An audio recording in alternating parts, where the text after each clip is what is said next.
शंकराचार्य जी हमारे धर्मगुरु हैं और हमने उनसे आग्रह किया है कि वो राजनीतिक मामलों में अपना भाष्य, अपना बयानबाजी न करें।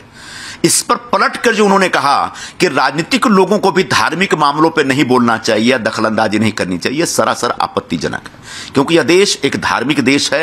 हिंदुस्तान के जो नागरिक हैं वो धर्म के साथ जीते, उनके रगों में धर्म बहता है। और ऐसे में अगर कहा जाए कि आप धार्मिक मामलों पे कुछ न बोलें और धार्मिक परंपराओं से विमुख हो जाए, यह थोड़ा आपत्तिजनक होगा। और कहीं ना कहीं मुझे शंकराचार्य जी का यह बयान थोड़ा वामपंथ से प्रभावित लगता है कि कार्ल मार्क्स ने भी यही कहा था कि रिलीजन इज ओपियम, मतलब तमाम राजनेताओं को या सार्वजनिक जीवन में रहने वाले लोगों को धर्म से विमुख हो जाना चाहिए। सरासर गलत है।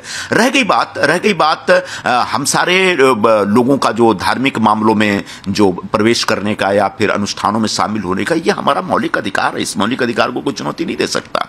उनकी जो पीड़ा है, जो मैं समझता हूं, वो राम मंदिर को लेकर के है। अयोध्या में जब रामलला विराजमान हो रहे थे और जब उनकी प्राण प्रतिष्ठा का आयोजन था, तब इन्होंने आग्रह किया था कि प्रधानमंत्री नरेंद्र मोदी उस आयोजन में शामिल न हो। ये जो उनका आग्रह था वो सरासर गलत था। तो उसके दो कारण हैं।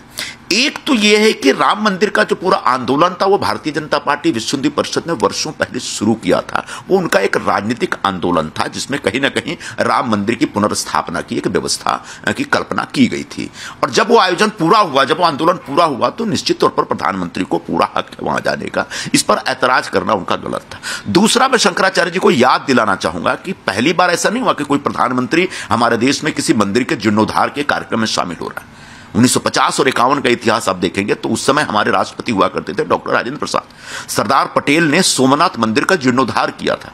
तब सरदार पटेल स्वयं गए थे, तब डॉक्टर राजेंद्र प्रसाद स्वयं गए थे उसके भूमि पूजन पे भी और जीर्णोद्धार के कार्यक्रम में भी। तो उस समय भी हमारे देश के राष्ट्रपति जाया करते थे। इस बार भी प्रधानमंत्री गए हैं। तो इस पर इतना बड़ा ऐतराज करना और तमाम राजनीतिक लोगों को ये सीख देना कि आप धर्म से विमुख हो जाइए, उनको मैं बताना चाहूंगा कि यह गांधी जी का देश है। उन्होंने कहा था कि देश की राजनीति धर्म से विमुख होकर नहीं चलेगी, और अगर देश की राजनीति धर्म से टूट गई तो यह अनैतिक हो जाएगी। तो ऐसे में शंकराचार्य जी राजनीतिज्ञों को पाठ पढ़ाने के बजाय कम से कम वो राजनीतिक मामलों में दखलंदाजी बंद करें, ऐसा हमारा उनसे आग्रह है।